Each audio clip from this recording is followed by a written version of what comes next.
খেলা তো আসলে মন এবং শরীর দুটোকে ভালো রাখে আর কি। Sound mind in a sound body, সুস্থ দেহে সুন্দর মন।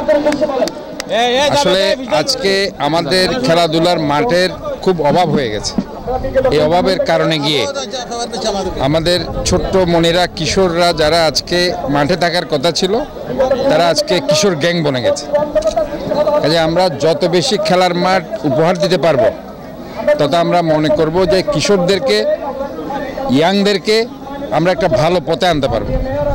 এই লক্ষ্যে চট্টগ্রামের মেয়র হিসেবে শপথ নেওয়ার পর থেকে আমি কমিটমেন্ট করেছি, আমরা 41 ওয়ার্ডে 41টা খেলার মাঠ করে দেব। এই মাঠটিও আপনি জানেন অনেক ষড়যন্ত্র হয়েছে। এটা বাংলাদেশ ফুটবল ফেডারেশন শুধু ফুটবল করার জন্য তারা অনেক ষড়যন্ত্র করেছে। তারা মাঠটি নিয়ে যেতে চেয়েছিল না, আমরা এখানে মানববন্ধন করেছি। আমাদের এখানকার ক্রীড়ার যারা কর্মকর্তা তারা করেছে, আমাদের দলীয় নেতাকর্মীরা করেছে, স্থানীয় জনগণ করেছে। তারা বলেছে এই মাঠটা চট্টগ্রামের মাঠ, চট্টগ্রামের খেলাধুলা এখানে হবে। কোনো ধরনের শুধু ফুটবল, বাংলাদেশ ফুটবল ফেডারেশনের শুধু ফুটবল খেলার জন্য এই মাঠ আমরা দিব না।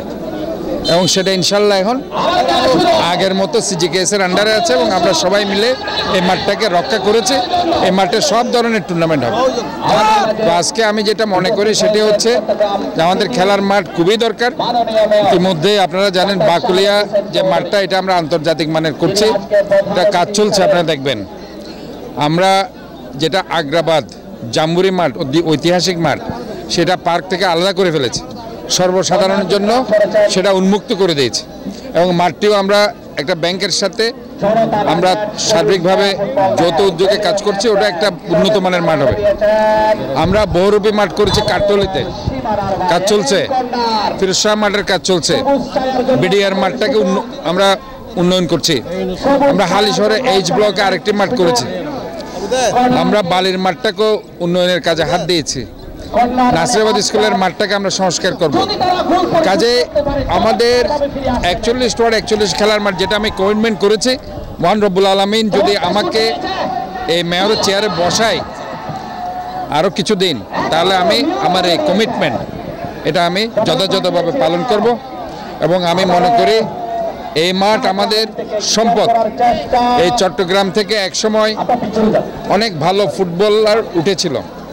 এখান থেকে এফআই কামাল থেকে শুরু করে জাতীয় দলের আপনার মসি সালাম থেকে শুরু করে, আশিস ভদ্র থেকে শুরু করে, ইকবাল খান থেকে শুরু করে, এরপরে ক্রিকেটে তামিম ইকবাল থেকে শুরু করে, আপনার আকরাম খান থেকে শুরু করে, মিনহাজুল আবেদিন নান্নু থেকে শুরু করে, অনেক আফতাব থেকে শুরু করে অনেক ভালো ফুটবলার, ক্রিকেটার এই মাঠ থেকে জন্ম নিয়েছে। কাজে আমরা মনে করি মাঠ খুবই দরকার।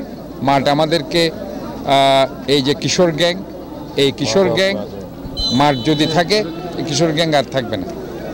আজকে দেখেন এই কিশোর গ্যাংয়ের উপদ্রব এত বেড়ে গেছে, তারা গ্রিল চুরি করে নিয়ে যাচ্ছে, তারা নাট বল্টু চুরি করে নিয়ে যাচ্ছে, তারা ফ্লাইওভারের কে একটা রিস্কি অবস্থা আমরা করে ফেলেছে। কাজে আমরা মনে করি এই যে নৈতিকতার যে চরম অবক্ষয় গত 16 বছরে একটা ফ্যাসিস্ট সরকার করে দিয়ে গেছে, এটাকে রাতারাতি পরিবর্তন করাটা আসলে দুরূহ, কিন্তু আমরা চেষ্টা করে যাচ্ছি। এই চেষ্টা আমাদের চলতে থাকবে এবং আশা করি ইনশাল্লাহ আমরা চট্টগ্রামবাসী তথা সারা বাংলাদেশকে একটি সুন্দর পরিবেশ, যেটা হবে সেফ, এবং যে শহরটা হবে ক্লিন, যে শহরটা হবে গ্রিন এবং হেলদি, এই ধরনের একটা শহর আমরা বাংলাদেশকে উপহার দিতে, সাউথ এশিয়াকে উপহার দিতে ইনশাআল্লাহ। ধন্যবাদ। আমি মনে করি, আমি কিন্তু দুঃখিত তারার হতা আসলে টেরিবাজার বণিক সমিতি যে উদ্যোগ লই, আমি তারার সাধুবাদ জানাই, ধন্যবাদ জানাই। সবসময় তারা এই ধরনের কিছু ভালো উদ্যোগ লয়, জিএন আসলে সমাজের অনুকরণীয়। আমি আজ টেরিবাজার সমিতির সর্বস্তরের ব্যবসায়ী সমিতির সভাপতি, সাধারণ সম্পাদক, যুগ্ম সম্পাদক, ভাইস প্রেসিডেন্ট সহ যারা কর্মকর্তা আছে, পাশাপাশি যারা সদস্যকল আছে, আমি বেগুনরেই তারারে শুভেচ্ছা জানাই, কনগ্রেচুলেশনস দিই, অভিনন্দন জানাই। তারা এই ধরনের একটা উদ্যোগ লই এবং এই ধরনের টুর্নামেন্টের মধ্যে দিয়ে আর সমাজেরও পরিবর্তন করতে পারি। এখানে সুন্দর সমাজ, যে নিরাপদ সমাজ, নিরাপদ শহর, এই আনার উপহার দিতে চাই। ধন্যবাদ।